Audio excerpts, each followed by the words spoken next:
Hello, and welcome to the first installment of the My NC from A to Z virtual program series. My name is Kima Lassiter, and I am the Arts and Outreach Coordinator for the North Carolina African American Heritage Commission. We're very excited to bring this program series to you, and this program is brought to you in partnership with the Department of Natural and Cultural Resources, the State Library of North Carolina, and the Historical Research and Publications Office. We are excited to launch the first program today, and our special host partner is the North Regional Library Branch in Cumberland County in Fayetteville, North Carolina. Now, today's program is entitled My NC from A to Z, Meet the Artist with Dare Coulter. Dare is an amazing artist based in Wendell, North Carolina, and I'm going to let Dare introduce herself to you all just with a little further information and some of her background. Dare? Hi everyone, my name is Dare Coulter. I'm an artist, I'm a sculptor, I'm a muralist, and I'm an illustrator. And as far as illustration goes, that pertains particularly to children's books. So it was a phenomenal pleasure to work with the African American Heritage Commission of North Carolina and Michelle Lanier to be the person who created the imagery for My NC from A to Z. It's a very, very special book. It's a board book, and it's full of paintings that I made to accompany the manuscript that Michelle wrote. Today, in this project, the objective is to make something that writes part of your own story. We're making something called a story box. And I got a little bit started on one so that I can show you some things in advance. And then optimally, you'll be able to create your own. For the students who are participating from Cumberland County, thank you so much for being here. If you are one of the students who received a pack of art supplies, most of the stuff that you have will look fairly close to what it is that I have, and the stuff that looks different, it's just interchangeable, but beyond that, there's some extra things included so that your boxes can be extra special. There are little stickers, and there's some weird things that I'll explain even if I don't end up using them today here. But what I hope is that with these supplies, you'll be able to make not only this project, but a couple of other art things to just kind of kickstart you into the world that I live in, that I work in, that I operate in, I sleep in, I eat in. Being an artist for me is a full-time job.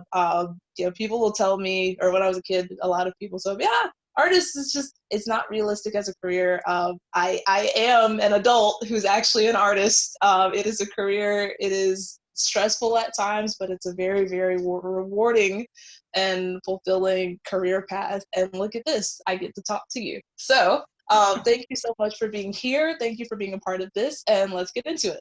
So, how do you become an artist? You become an artist by having a lot of patience, by taking a lot of time, and by practicing. And there are a lot of different paths for artists. When I was a kid, I thought art was just one big thing. There are many different things. So I do sculpture, so I make things out of clay. I also paint murals, which involves really, really, really big walls. I do illustrations that are this big. I do illustrations that are bigger than that. A lot of stuff comes down to finding what it is that you're particularly interested in, and then figuring out what people in that field are actually doing. There's a lot of stuff that you can learn from classes. There are classes that are available online, especially right now, like you're taking this class online. There are courses that are online. There are books. There's so many books. There are articles all over the internet, and you might have to ask your parents' permission to be on an app like Pinterest, but there are a lot of ideas and tutorials and reference things. The same for YouTube. I was watching last night a guy make a sculpture that was this tall. So anything that you're looking for, trying to figure out, you can find resources on the internet. But what I always tell people, the most important thing with becoming an artist is making sure that you're practicing your practice.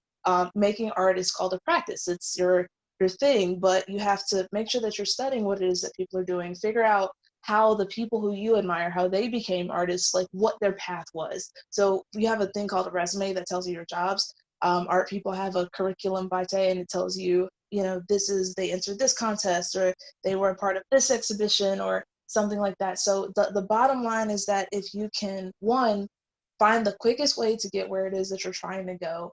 Explore along that path, but if you're interested in sculpture, understand that there are people who teach sculpting. There are residencies, there are apprenticeships, there are paid courses.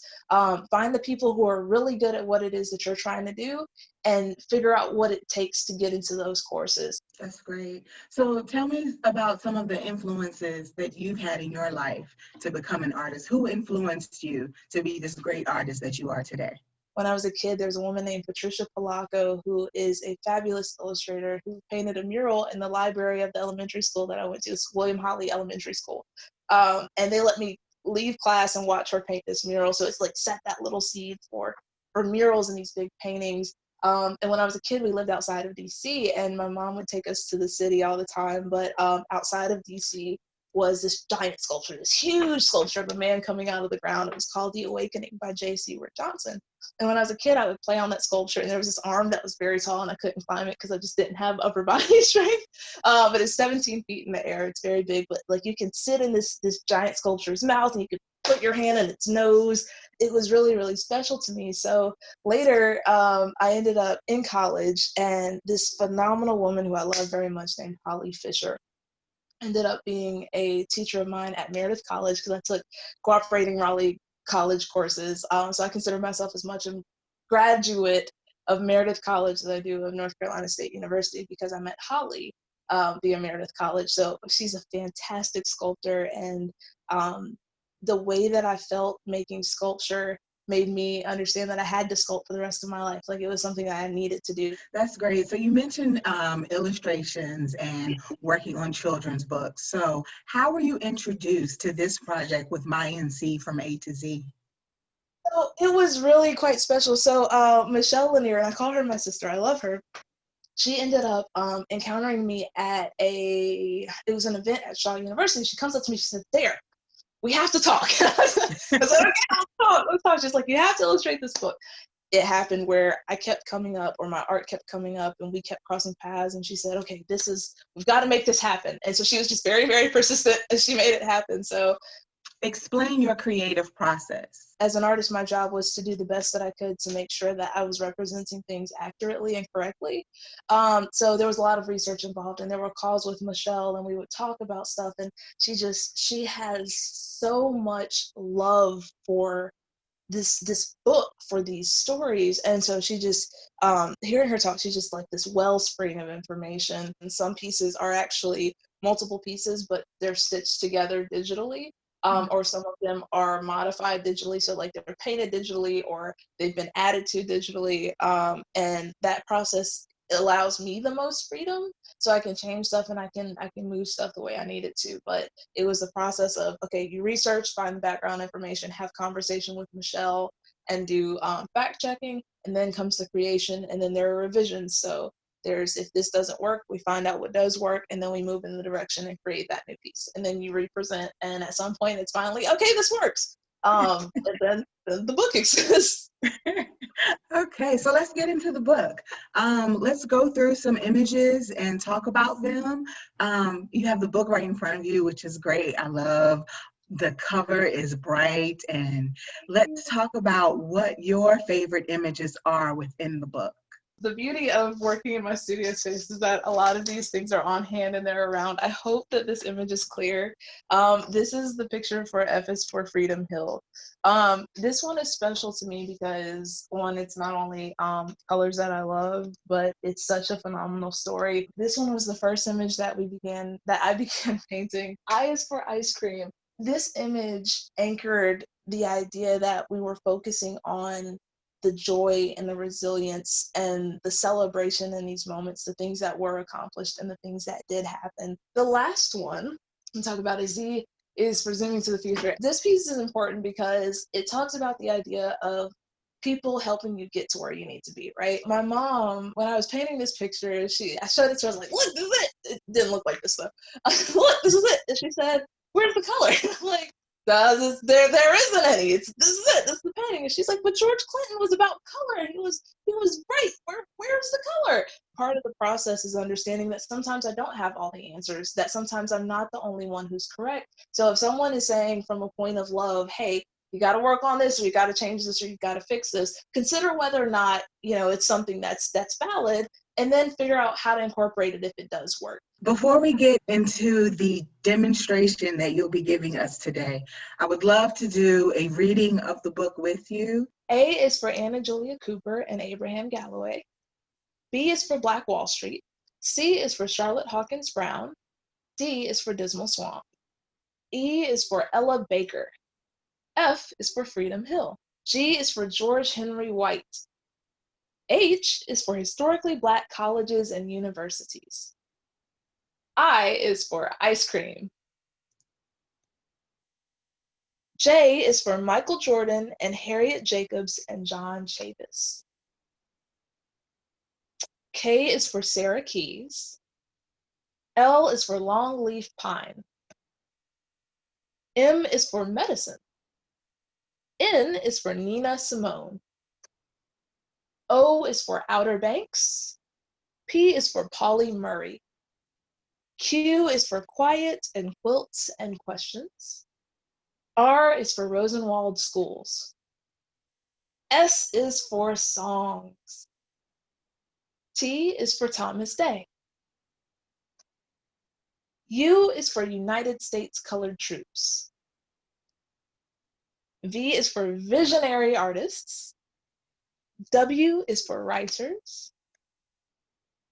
X is for X-ray. Y is for you. And Z is for zooming to the future. Great, thank you so much.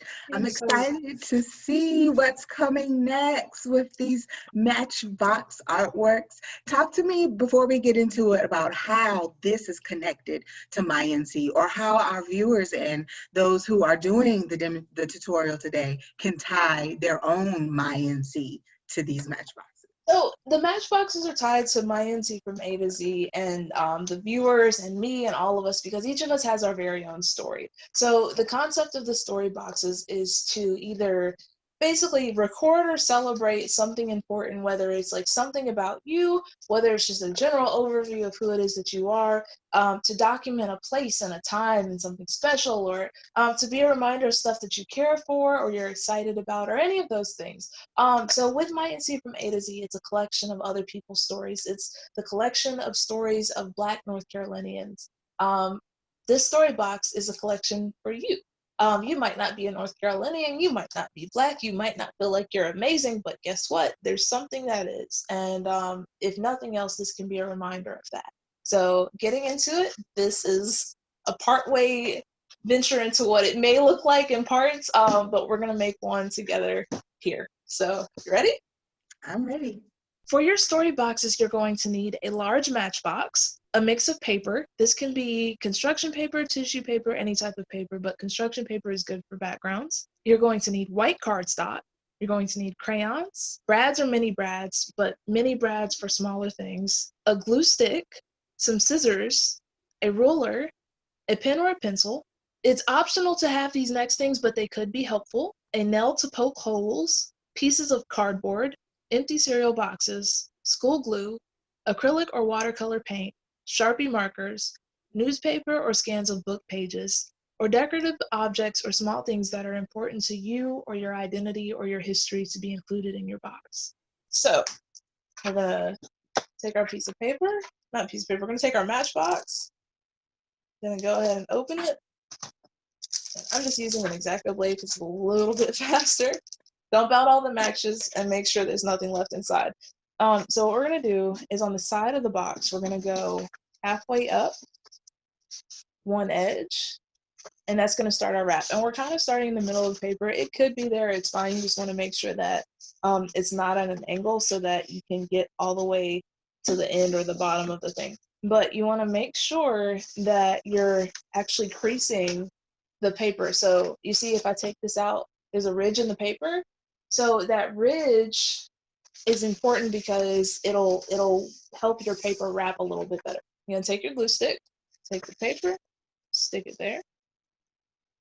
All right, and then we're gonna get it all the way around to the other side. So you have to make sure that when you're trying to get it wrapped around, place here, hold on both sides, and pull gently before you sit it down to get to the other side so that there's not any spacing on the other side. All right, we're gonna go ahead and put glue on 2 of these sides. All right, now we have made it back to this side. What you're gonna do, we're basically trying to make sure that it gets completely wrapped up. All right, so you pull that tight, the same way, wrap it around, smooth it out. All right, so this edge, we're gonna pull it a little bit so that we can see where this paper ends. All right, take your scissors, cut that one the best that you can. If you take, like, put your hands so your fingers on one side of each box, like that, and you push up to the top, it'll go ahead and fold the paper along where these corners are at. And then we're gonna take our scissors, we're gonna cut in and down, in and down, in and down. And what I'm doing, I don't know if y'all can see that or not, but I'm putting the scissors in until it touches the box, and then I'm cutting. All right, so cut the side off, cut the sides, and it's actually, I did that the wrong way. If you flip it upside down, you can see where the edge of the box is at. If you look in this box, you'll see that the inside is blue, right? And this side inside is blue for a special reason. We're gonna make this one blue too, but we'll do this blue for a different reason. The best way to get a shape that fits the bottom of this, you're gonna mark each corner of the box. If you were to flatten this box, the way that it looks is like this, right? So it's a thing with 4 corners. You're gonna cut out from the dot, you're cutting out a 90-degree angle, or like the corner of a square. So you're cutting out this part, and this part, and that part, and that part. All right, so now that we have this, we're going to go ahead and fold this so that it has an easier time going into the box. Every time you do this, it'll be kind of weird because every time that I've done this so far, of course, the paper wiggles a little bit. But the reason that you cut the corners is not just for getting in the box, it's also so that you can wrap the parts over that are too long. You just tuck them behind the second piece, and it's all good. And if you really take your time, you can get it to be perfect. Mine doesn't need to be perfect though, so I'm not too worried about it. And again, it's easier if you turn it to the outside, then you can see, and now you have a box. Now, it might be easier than trying to get a glue stick in the side to pull this up and just get the glue on both parts. All right, and that one is in there and it's good. Now I'm gonna show you a way to, basically the things that you can do with these boxes to make them your own and to make them special. What I'm gonna do, I'm gonna take a piece of cardstock, let's see. So I'm gonna mark out the fact that the box is this big.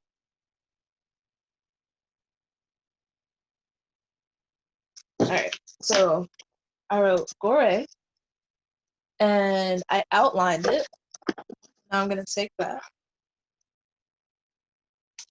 Okay, and now that I've cut around the lines, the reason I did this on cardstock instead of regular paper is that it's a little bit thicker. So what I'm gonna do with this little piece that says Gore is I'm gonna take some cardboard, and this is just like the regular thick kind of cardboard, make a spacer that's gonna go behind this so that it stands off the box a little bit and it creates a shadow, right? So now it looks 3D, and I think that's really special. So before I put that on there, I'm gonna go ahead and color it. So now we have Gore. Take my glue stick there, and then my box says Gore, right? All right, so I'm gonna get a sheet of blue paper, and for your box, this can be whatever you want it to be because it's yours. All right, so this is the size of the bottom of my box. So I'm just gonna make a line that goes to here. So it's just a little bit outside of the range. I'm gonna make some waves. Now I have 2 sets of waves, right? All right, so with my 2 sets of waves, I'm going to fit them into the back of my box like this. Because, surprise, this is water. All right, so when you put the thing in, what you can do, you can basically use the shape of the box to measure where stuff needs to go. So I'm gonna stick my finger in there and just push it along that area until it reaches the crease. I can basically have a mark on this paper where this needs to be cut in order for it to fit. All right, see? So now that fits in there because I had the marked edges. So now on the inside of this box, we have water. This is our little boat shape. Cut it out. And then here we have a little boat. And you have some different paint in yours that I have in mine. We're gonna let it dry because it needs a minute. And in the meantime, we're gonna run over to this box. So I can show you guys a little bit more about the stuff that was included in your kit. I had to go find my gel pen, but this is a gel pen. And gel pens are special because you can make light stuff show up on dark stuff, right? So this, you can see that you can write on top of the blue with this white pen. And then if I take a scrap of black paper, then you'll see that you can see it clearly there as well. Okay, with circles, I'm cutting out a circle right now. I'm gonna go ahead and tell you all that so that I can tell you what I'm doing and why it looks so crazy. It's easier to cut out if you can separate it from the paper, right? All right, so I'm gonna take this scrap of cardboard. It's like a little table staple thing with bendy feet. All right, and what we're gonna do with this is take one of the brads that we have, and brads are cool because they make stuff spin. If you can push it through the cardboard, that's cool. All right, so we push that through so it's got a little tiny hole in there. We have two circles here. We have a slightly smaller circle and we have a slightly bigger circle. And we know that this is the bigger circle because remember how I told you guys I was gonna make it slightly bigger than that outline? The reason for that, we're going to have one part be the base and one part not be the base. Now, the reason I did it like this for this one is that I don't want this brad to be in the middle of my moon because that's what I'm gonna make. I'm gonna make a moon. If you see, it spins, right? Before we take our little piece here, I just want you guys to see what it'll look like inside of the box, but this is before we attach it. So we have the moon floating in there, right? And if you want to spin it, you can spin it. What we're gonna do is some cool stuff in the background really, really fast, okay? It's a little bit hard to see, but there you go. All right, and we're gonna do something with this pen. You might have to wait for your paint to dry. If it starts smudging, then just hold on a second, it's okay. All right, so we're gonna make little stars, right? All right, so now we have some little white speckles. We're going to, a couple of them, and make like they're actual stars. Just by drawing on top of them. All right, and then we're gonna take a pen and go around those little stars, these little lines. See, like that, right there. The little lines kind of make it look more like they're shining. Did it around some of the little circles too. This is the last one. There we go. So now we have our background, and it looks like little stars, and it's cute, right? Now, moons are fascinating because they have a little piece. I had to paint a moon for a picture that I just made, and they actually have some dark spots on, right? So we're going to take a little bit of black or a little bit of blue. We're going to make it really, really light. So you can make paint less or more dark by adding water to it. All right. So we put that back in the water, and now we get back to this guy. Okay, so I'm taping my tape down because it's not very sticky tape. It's just tape because I messed up my little bridge. So when you take your brad and you put it through something, you have to take the pieces on the back and fold them down so that it doesn't come off. So now I folded my pieces like that, and my little moon, I did a little bit too tight so it can't turn, but I shrunk it down so that it's just part of it, just enough to keep that piece in there, right? And still make sure it can turn. All right, but I'm bending it as close to the edge as I can. Now I'm going to take my glue stick. All right, so I've placed it inside of my box, and now I have to kind of reach under there. Be careful so that your fingers don't stick too. All right, so now we have the moon, and it can turn, right? All right, so you have all anything that you can use in your imagination is available for you on this project. So if you wanted to take leaves and paint them and make something out of those, you can use that. You can use newspaper clippings. You can cut out words. You can cut out pictures. You can use the cardstock. You can glue stuff to the cardstock, like because especially since magazine paper is skinny, not skinny, it's magazine paper is thin. You can take it and use the glue stick when you're putting paper on the cardstock, because if you use school glue, it could wrinkle the paper. So you do that. And then you could put it on there. And now that it's got a firm backing, you could take this and cut out its shape. Or you can use any of the pattern paper. If you ended up with an art kit, you can use any of the pattern paper. See, so now you have a heart, and it's not gonna bend or fold or anything. And you could put that on something. This is the end, and it's special, and I'm doing this at the end to remind you guys that you're each a star in your very own way, and you have to hold on to that, okay? All right, so paper strips, they're called paper quilling strips. If you got a kit, then you have some of these in there. If not, then you can take a paper strip and you can cut it.